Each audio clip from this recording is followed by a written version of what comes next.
সকলকে আমার আনন্দিত জয়গুরু। আজ 6 ফেব্রুয়ারি শ্রী শ্রী ঠাকুরের 57তম মহাপ্রাণ তিথি। সকল সৎসঙ্গীদের হবিষণ্ণপ্রীত। আজ ইষ্ট প্রসঙ্গে জেনে নিব হবিষণ্ণ ব্রত আমরা কিভাবে পালন করব এবং কি কি দ্রব্যের প্রয়োজন। সংযতভাবে ইষ্টমন্ত্র জপপরায়ণ হইয়া ত্রিসন্ধ্যা স্নান করা, বৃথা বাক্যালাপ হইতে বিরত থাকা, মধ্যাহ্নে হবিষণ্ণ গ্রহণ করাই বিধেয়।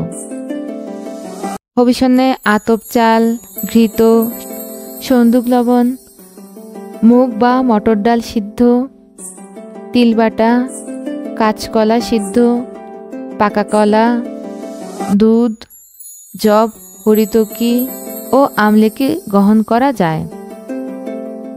দিনে একবার পরিমিতভাবে হবিষণ্ণ গ্রহণ করিয়া বাকি দিন উপবাসী থাকিতে হইবে।